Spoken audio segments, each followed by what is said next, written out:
This is both sides of the driveway to Rancho Cicada. So you weren't going to be getting out of this place. Look at that. Wow. What do you think, sweetie? Pretty bad, huh, Missy?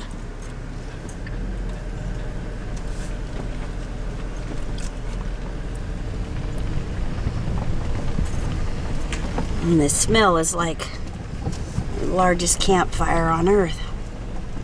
Record drought here in California has led to these fires that we have, along with earthquakes. It's a California thing.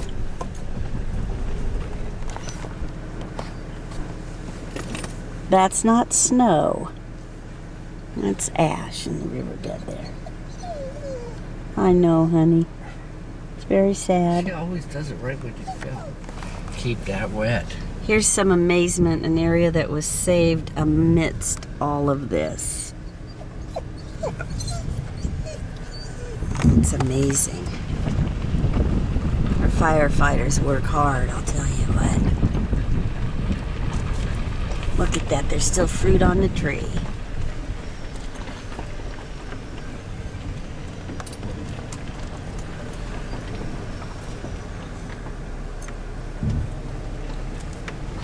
Oh my goodness, look at the cars.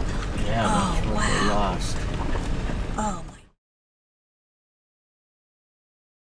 There in You're the one that laid down or something? Well, yeah. Well, actually, I had 45 people here Yeah. at the retreat inn. Right. Wow. So once they pointed out the fire on the ridge, I told them to gather on the lawn and get their keys and their medication, their wallets. And I said, I'm going to call 911 and get everybody to gather up on the lawn, spread the word. By now, just about everybody had seen the flames that started up there. I didn't even know they were down here yet. And so I went up to the kitchen area. You'll see down below here when you get down there, we have a large commercial kitchen. Thank God Cal Fire was able to save that. So I called 911, hung up on them. Phone rang immediately after that, and it was Brian up at Story Winery. He says, you got a fire on the ridge, because he could see it from Story Winery.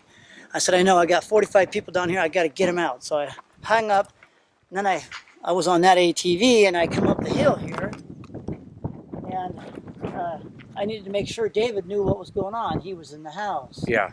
And I didn't know if he'd seen the flames or not, if he was taking a nap or what he was doing. So I came up here, and Dave was standing out on the deck, right out here on the side of this hill. We were watching the fire up there, and then I saw it was all the way down here. I saw, this is bad, David. This is really bad, bad, bad. That young guy, I don't know what his name is, or why he would think he was okay, but he had apparently driven his car down here and started fires all the way along that road, because he was driving way fast. We've seen him doing it before, and he was just skipping and throwing sparks and starting fires all the way down to their property down here. So I told Dave, I said, this is bad. Grab, we call the little tortoises, we call them the kids. I'm filming, this is getting recorded, what you're saying, is that okay? That's fine. Okay. So I told Dave, I said, grab the kids and grab the dog and whatever you can save from the house, and then get out.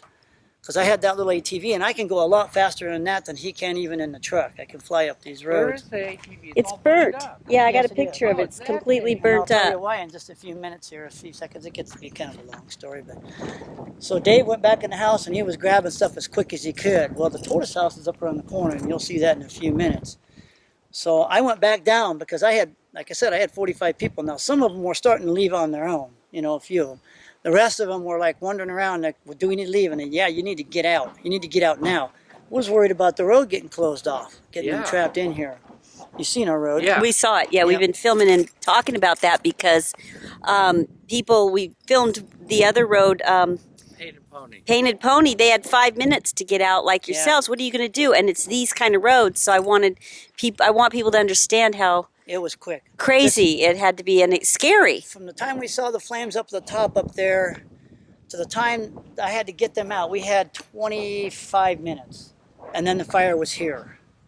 It was that fast. It traveled across the canyon and across here in 20 to 25 minutes. So I went back down to the retreat area, and I got everybody out, went up to the parking lot and made sure the last car pulled out. And then I remembered that some people had carpooled. And I was worried that maybe in the panic that somebody may have done that. Yeah. So I went back down to the retreat area, and you'll see that. And I went from screaming up and down the tents and cabins to make sure everybody was out. They were all gone. And at that point, I'm thinking I'm just going to head out of the canyon. I'm getting out because the end of the cabins down here, you're going to see in a minute, were on fire already. Wow. And the hot smoke and flames were going down that direction. As I was coming up the hill, I looked over towards our commercial kitchen, and the 2 caterers' cars were still in the parking lot. So I had to pull into the kitchen and prompt them because they were trying to collect. They had $2,000 worth of groceries and stuff because of the group. Yeah. So they had $2,000 worth of food. They were trying to shove it in boxes and crates and get it back into their cars. There was no time for that. I had to make them understand. We are in serious trouble. This fire is moving really fast. So I got them in their cars. They headed back up the road this direction. I went back in the kitchen to make sure the ovens were off. Why? I don't know. I can't figure that part out. You know, My brain said, your make brain sure just the ovens are off, right? Yeah, Right. there's a fire. It's I good. got 60-foot flames going down here. Oh, Make my sure word. the ovens are off. Well, you'll burn the lasagna, you know. So Can't burn the lasagna. yes, it's true. And it was still in there 5 days later. And boy, the cooks had to work like a mad dog to clean it all out of the pans. Oh, I bet. So then, once I did that, I came up the hill here, and I was flying on the ATV because I thought by now David would be gone. This hillside was on fire. Flames were coming up over the road, so I was hugging the inside. You couldn't see the road, but I know where it is. Yeah. I've been a million times up and down on that little ATV. And as I came up to this point here, flames were coming up over the hillside, and through the smoke and flames, I saw something kind of solid. So I yanked the wheel because it scared me. And it was the back of David's truck. He was backing out of the house. So I slammed into him. Oh, no. I had no time. He couldn't see me. I couldn't, Smoke and, a flame. This was coming up over the, my gosh, right here. Oh, yeah, right here. Wow. You see my tire tracks there is where the ATV went off. See those 2 imprints yeah. right there? Yeah. So we slammed into each other up here, and I felt the front of the ATV start going down the hill, and I don't know how I got off because the flames were blowing up over the top of the ATV. I don't know if I did a backflip. I don't know how I got off. Truthfully, I don't. All I know is I was laying on my back in the dirt, and the smoke was coming up over, and David was yelling, "Get in, get in, get in, get in," because he had the window down on the driver's side. Jump in. Get in. I couldn't. The flames were here, and they were coming over the truck. To get in the back of the truck would have killed me. That was all on fire. This was starting to crest up over the road down on the lower end. I yelled at David, "Go, go, go, go, go." And he did not want to leave me. He seriously didn't want to leave me because he didn't know if I was going to make it. I didn't even know if he was going to make it because you couldn't see the road. He drove out of here, and it was the hardest thing he ever had to do, to leave me behind. And that's what saved his life, because I'm not lying to you. 20 seconds more, and that truck was going to blow up.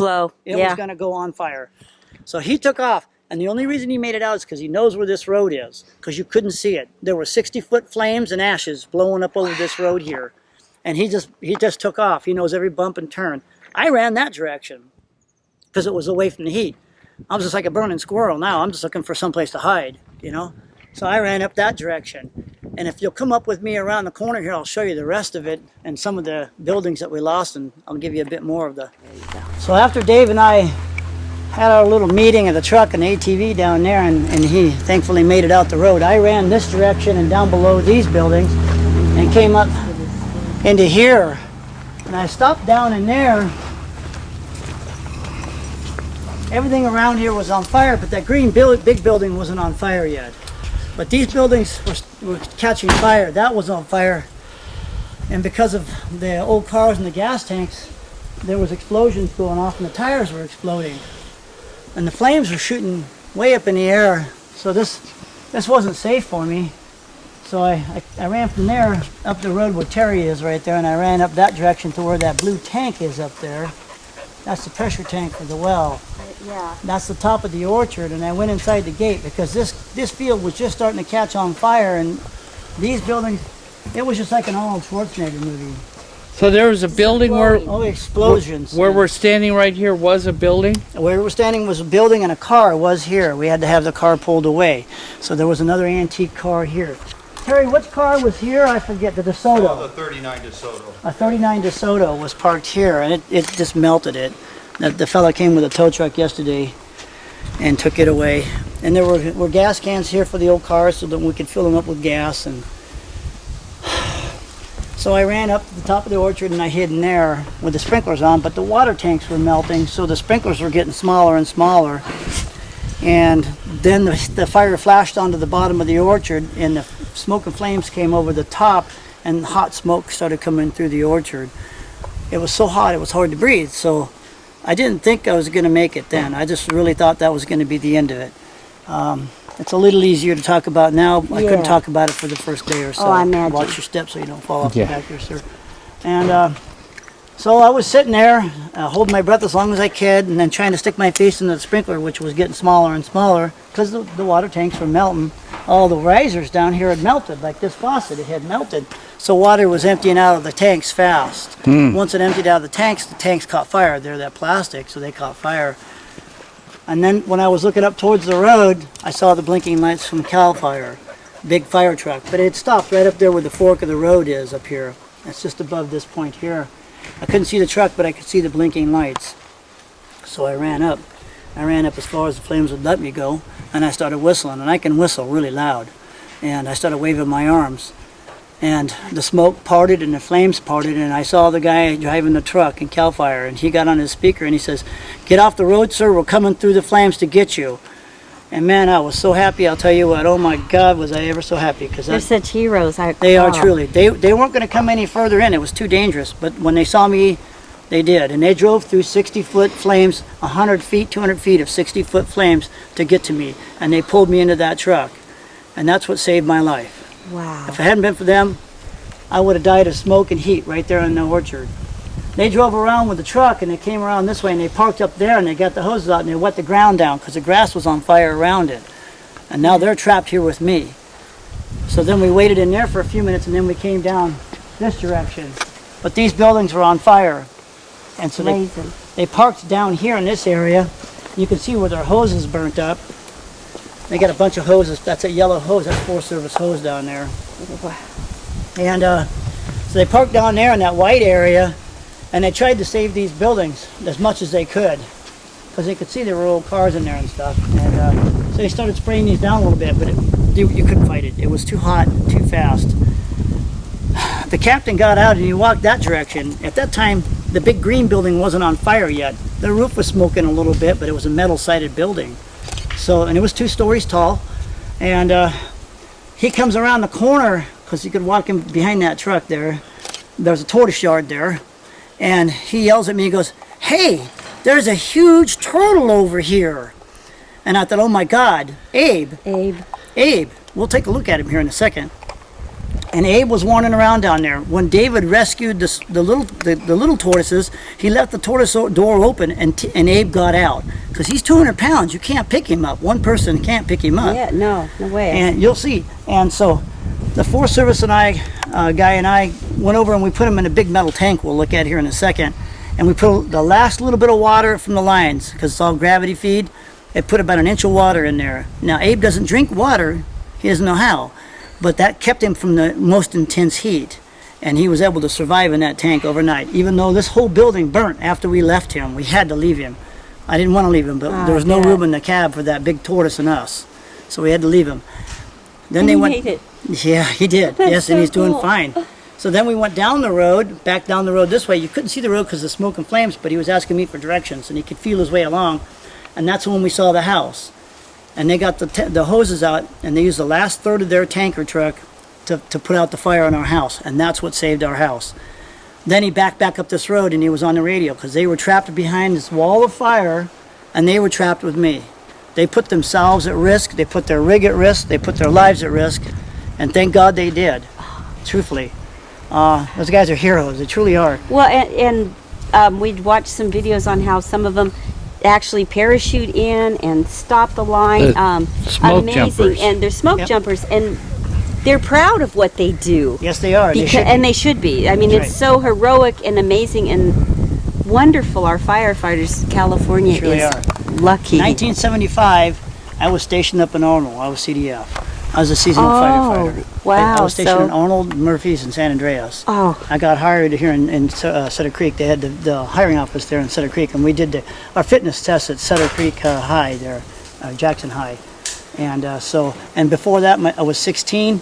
My first job in Prineville, Oregon was fighting forest fires. My mom had to fill out a work permit for me to fight fires in Prineville, Oregon. Wow, and then you've always had training and that probably came in handy here to It help really save did. your life. It did. It helped me realize when I saw the fire moving up there, just how fast this fire was moving in relation to shit. I've To fought, react. Yeah, Yeah. To react, because I've fought a lot of fires. People freeze and they don't know what to do sometimes. Right. So, like you said, what are you packing the food? Let's go. So, Yeah, there's no time for that. You got to Yeah. leave that. Grab your car keys and, take it and die or leave it and live, exactly. That That helped. Okay, you can turn that off now because